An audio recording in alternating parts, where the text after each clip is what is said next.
Hello, and welcome to Merrimack Valley Visions. I'm your host, Robin Ellington, with another show about your ideas, improvements, and innovations for the Valley. Here you'll meet people who have a vision to make the Valley a better place to live, work, and play. Maybe what you see here will challenge you to get involved and give back. I'm here today with James McCarthy, team leader for the North Andover Wildlife Team. And welcome back to the show, James. Thank you so much for having me, Robin. I know that there's going to be quite a few updates since the last show, but let's begin with reintroducing who you are, what you do for our new viewers. Sure. So there's this team called the North Andover Wildlife Team that we started in October of 2012. And our goal is to add as many native plants to the town as possible and to remove as many invasive species, plant species, from the town as possible. Our second major goal is to certify the town as a community habitat with the National Wildlife Federation. And there are only about 70 other towns in the entire country that have this designation. And Milton is the only other town in Massachusetts. So, you know, we want to be the second one, of course. Well, we'll do everything we can to make sure you meet that goal. How many more home sites do you need to reach goal? Exactly. So it's a points-based system. So in order to certify the town as a community habitat, we have to get so many points, and it's based on population. So in North Andover, based on our population, we need to get 450 points, and at the moment we have about 50% of those points. And you can get points in various ways by starting a website, which we have, www.nahabitat.com.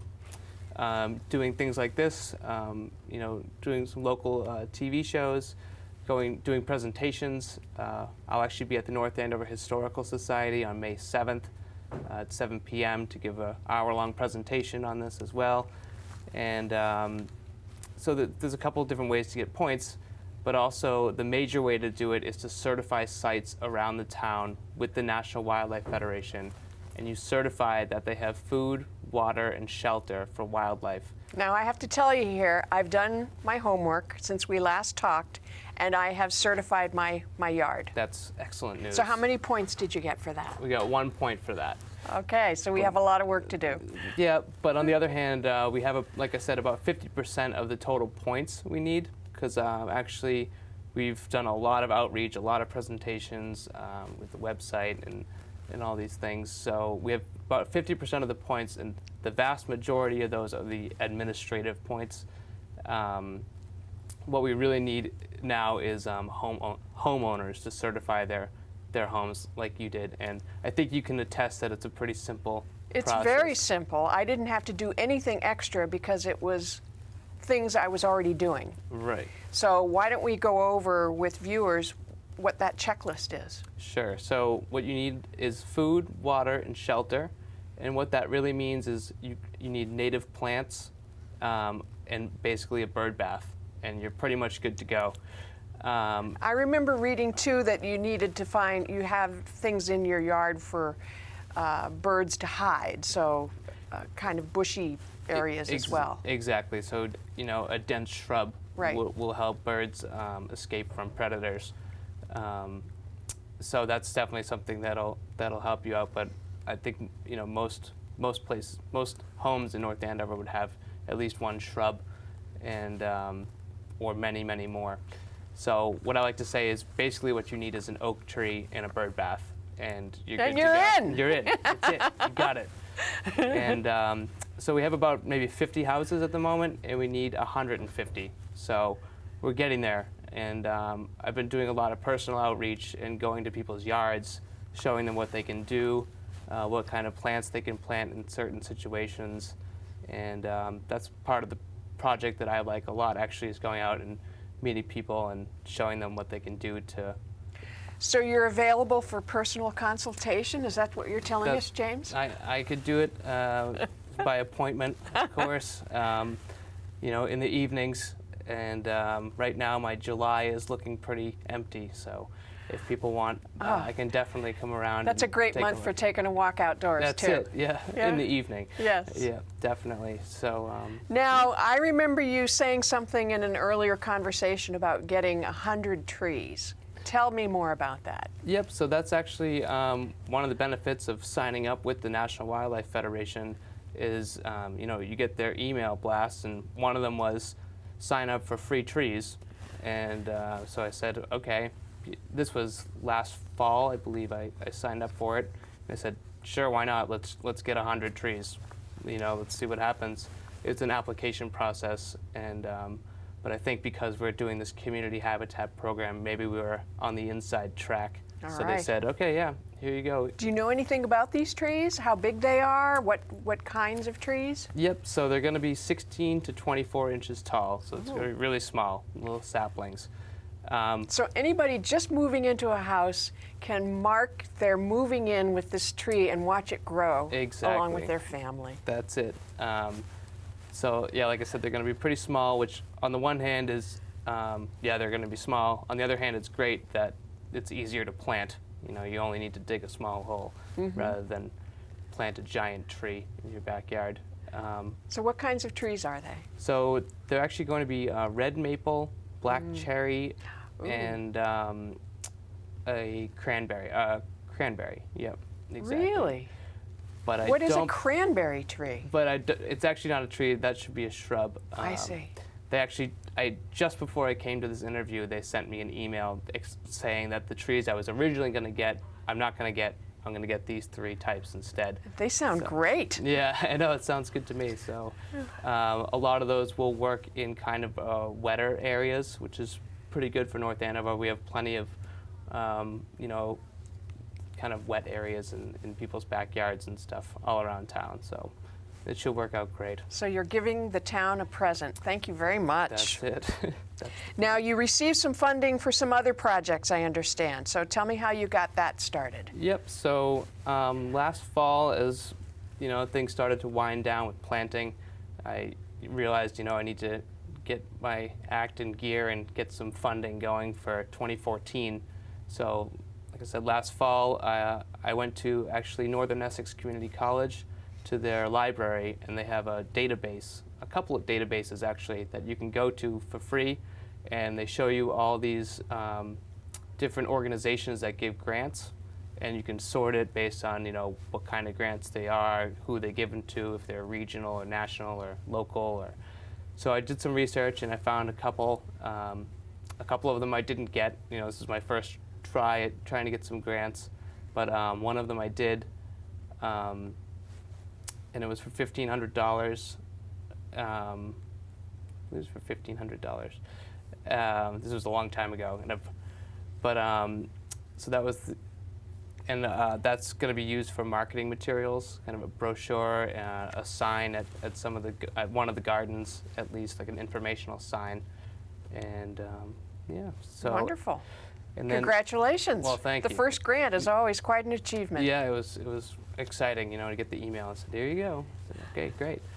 And I also raised some private donations from people that were interested in what we were doing, and actually got an anonymous donor to donate 1-to-1 to match anything I raise for this year, or maybe Does it maybe include through that June. grant? No, it doesn't include the grant. It was more like private donations. Okay. But so at the moment we have about $1,700 or so in the Nice. bank, and we'll spend another $1,000 on plants for this year to continue our progress from last year. So we should probably get about another 500 plants or so that we'll distribute to various locations around the town. So you must be working closely with Friends of Patriots Park and other community organizations. Yep. So a lot of the people on the Friends of Patriots Memorial Park I know personally, and they're really great. A lot of them are also in the Garden Club, and been working with the Friends of North Andover Trails, the Stevens Estate, the Historical Society. I gave a presentation to the Board of Selectmen a couple weeks ago, and they were on board with what we're doing. And yeah, so working with a lot of different organizations. The Youth Center actually certified itself as a kind of a backyard habitat, so that was exciting news. and also Rolling Ridge Retreat. They also certified themselves. And so you get bonus points if you get like a business or a place of education or a public space or something. What about the public schools here?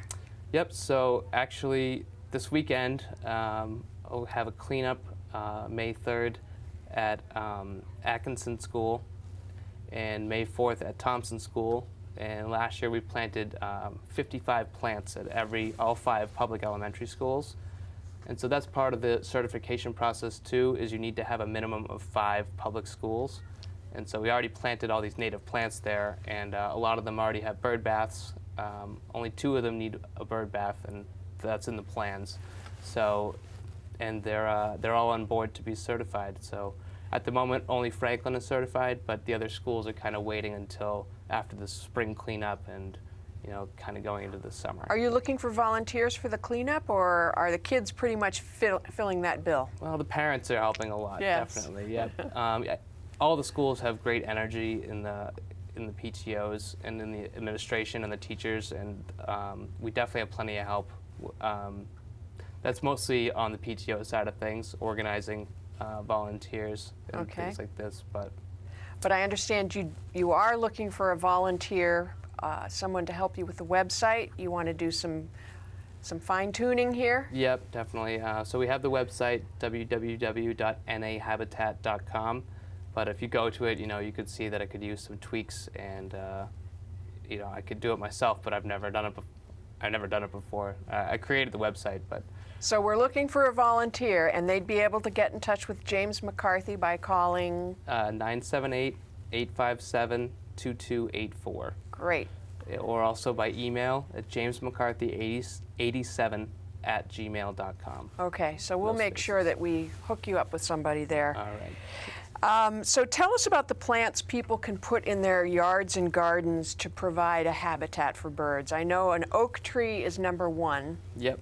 So an oak tree is definitely number 1. It provides a wide variety of food for birds in the form of insects. So that's kind of the major idea behind planting native plants, is it supports insects, which sounds crazy. Oh, do you want more insects in your yard? But these are all insects that evolved here in North America, and our backyards will also find a balance as the rest of the forest does. And if you have an oak tree, you'll get more birds that will eat the more insects, and it will continue on and on forever. So the oak tree is definitely something you want to have in your backyard, and luckily North Andover has a lot of them. If you notice, if you walk around or if you look around in your backyard, you'll This time of year, I'm really bothered by the acorns. Yeah. Can't walk barefoot in my yard until we rake them up, so we have lots of oak trees in our yard. That can be a problem, that's true. I might say... It's a good problem. Yeah, it's a good problem. Maybe you need more squirrels. That would drive my dog nuts. Yeah. So how could we attract more bees, too? I'm concerned about the honeybees. Okay, so honeybees, that's a good one. So what bees really need, honeybees, which aren't native bees, but they've kind of been naturalized. Europeans brought them over in the early 17th century. You're doing it to me again. You're dispelling another myth for me. Okay. I'm in shock here. Yeah, but they've kind of been naturalized through North America, and I don't think they're doing too much damage. But our native bees are also important to support them, to support native bee populations. And the best way to do that is to plant things that bloom all year round, or in succession. Yes. And some of the best things to plant in the springtime are spring ephemerals, and so that's something like bloodroot or Dutchman's breeches, and these are tiny flowers that bloom early in the year. They're the first things to bloom, and the bees need that when they wake up from hibernating for their first kind of meal from the springtime. Is this something that we can find at a local nursery? Maybe not, but the best place to go, and I recommend it to everyone when talking about native plants, is the Garden in the Woods in Framingham, and it's the headquarters of the New England Wildflower Society. And all the plants, you can buy plants there, and they're all native. And road trip. Yeah, road trip definitely to Framingham. I've been the last 2 years. basically the day after they opened, because I just can't wait to get some plants. This year I'm going to So they're wait. open right now? I believe they opened April 18th or so. Okay, So they're great. open right now. And but it's a great place to go because you can see how the plants are in their natural habitat. They have like several acres that you can walk around, and they have different habitats, like a bog or wetlands or uplands. And Okay, now we know where to go. Would you give me the names of those two plants once more? bloodroot Bloodroot? and Dutchman's breeches. Okay, so now we know what to buy, too. Yeah, so those are two to start you off kind of in the spring. And then once you get into the summer, you'd have things like bee balm, which I love that. Yeah, that's one you can get locally or kind of commercially or at other nurseries. And I should put a little plug in here for the North Andover Garden Club plant sale being held at the Stevens Memorial Library on May 18th from 10 a.m. to 2 p.m. And I have to say, too, the best gardening gloves in the world are sold by the Garden Club. So those, be on the lookout for those, too. So what kinds of plants should we be looking for at that plant sale to put in our yards? Another good one is coneflower. Oh, I so love you could those, do, too. Like a purple coneflower Yes. is kind of the classic. And now they have multicolored ones, and so those look even Is cooler. that echinacea? Yep, so Okay. they do the same thing, echinacea. Brown-eyed Susans or black-eyed Susans are also native, and those things go crazy, so you have to be prepared. I know a woman that has them like everywhere in her yard, and last year she said, like, come and take some, get rid of some. But they are a really good plant to have. So you really don't have to buy them. You just find somebody who has a lot. Exactly, yep. And then you can split them, and then you have to Yes. give them away. So those are a good one. Another one you see more and more often now is Joe Pye weed, and it's kind of a crazy, tall, fluffy pink flower. Those are native as well. Oh, it sounds like I should get me one of those. Yeah, those are one of my favorites. The kind of the natural version, like the original version, is huge, like 12 feet tall. And Really? But now they have kind of some cultivars, so that are, I think, a little bit smaller, maybe 6 feet tall, and they have like cool stems now too. So you can get some. I think the commercial market is kind of catching on a little bit, I hope, to the native kind of way of thinking. So those are the pluses for your yards.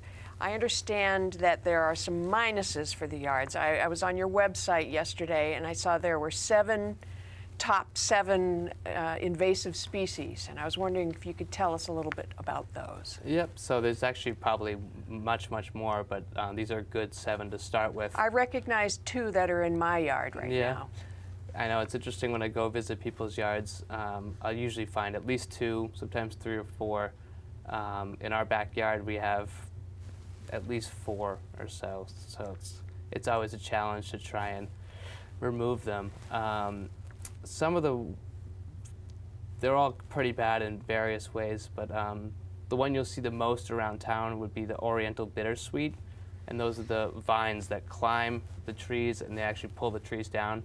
But most people actually like them because In the fall. because everybody likes the little orange and red berries. Yes. But I think what happened is everybody bought those wreaths that are made of it, and then they threw them in the woods when they were done, and now they're invading everywhere. Wow. And, yeah, so a lot of the things that are invasive now were, sold commercially either 10 years ago, 30 years ago, 50 years ago, or more. Mm-hmm. So in Norway, maple, like those red king crimson maples, those are also invasive. And our backyard is covered in them, and it's just going to be crazy to try and suppress them as much as I have possible. that Japanese barberry in my yard, Yep, and that has thorns. that has horrible thorns. You really got to watch out for that. And they one. go through gardening gloves. Yep, they go through gardening. They go through thick denim pants and everything. We have So- those in the backyard too. I took your advice. We're laying down cardboard this year, right over that patch, and we're loading the mulch on, and we're going to let it sit for 2 years. Nice. That's exactly what I do. So I ended up doing that in the backyard too, clearing a lot of the backyard, and then cardboard. Just go to the liquor store, get free cardboard, try to make sure there's no tape on the cardboard. But at the liquor store, there's usually no tape. It's just cardboard. And the tape would be a problem because? You just don't want to add plastic, I think, to the environment. Okay. Because the cardboard itself will break down naturally over time.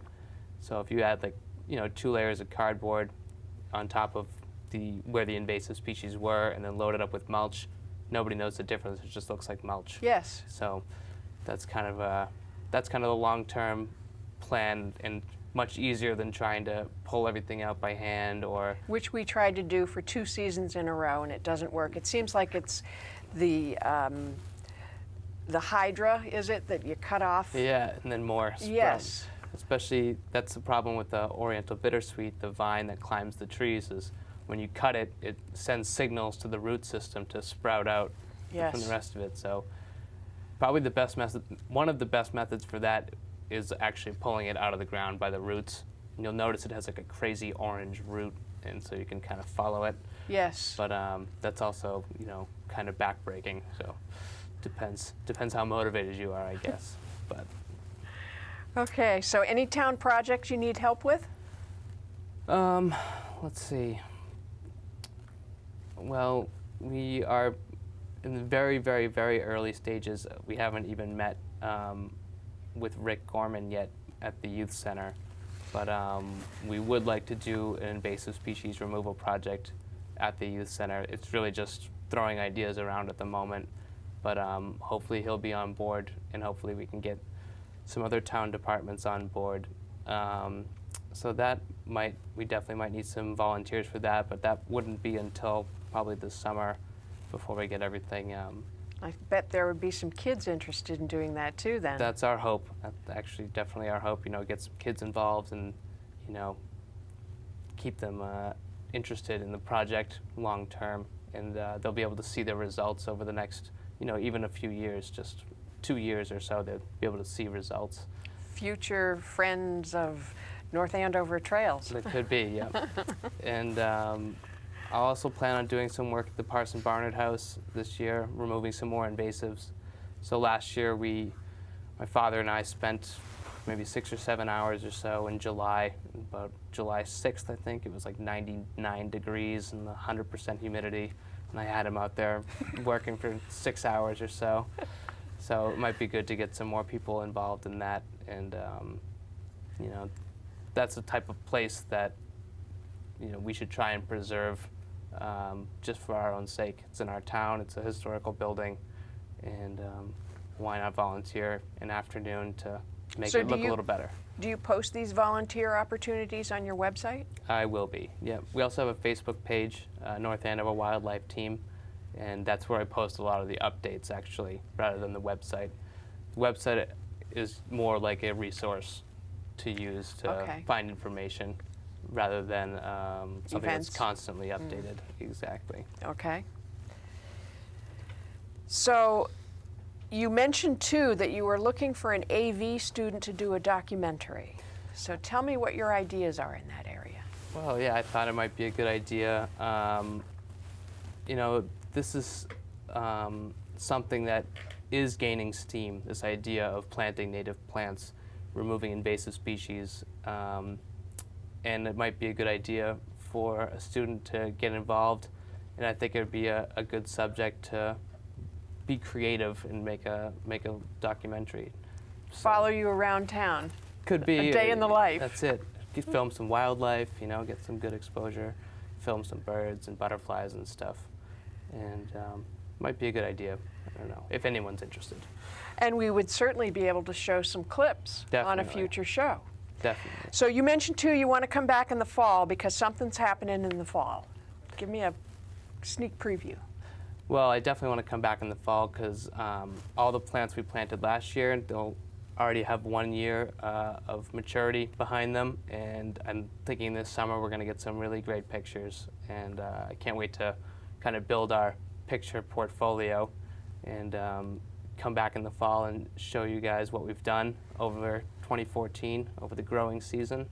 And we'll definitely have an update for what's going on in the fall and then the spring of 2015. Terrific. I'd want to know too how many more habitats are added. We could have our own little thermometer here showing how That might close be you good. are to the top. I'm hoping that we'll be done, but we'll Okay, see. that will be our intention. Okay. All right, so are you going to be having any meetings soon? People can perhaps join a meeting, find out a little bit more? Probably the best way to find out more is to email me. We don't really have formal meetings, but like I said, I'd be more than willing to come to somebody's yard and walk around with them, show them what they have, what they could do, something like that. So they can email me at jamesmccarthy87@gmail.com. Okay, But yeah, we don't really have formal meetings set up. okay. So are there any last words? Piece of advice, if there were one thing that you'd want folks to be thinking about in the coming months? I guess to, if you have an interest in this, to maybe just spend a little while researching some of the plants that are native to the area, and just to get an idea of what we're talking about. And I would highly recommend visiting the Garden in the Woods in Framingham. That'll give you a really hands-on experience and will show you what these plants look like and how beautiful your backyard can look with only native plants. And yeah, so. Sounds like a plan. Okay. Well, thank you for coming back on the show, James. This is terrific. I learned something every time I talk to you.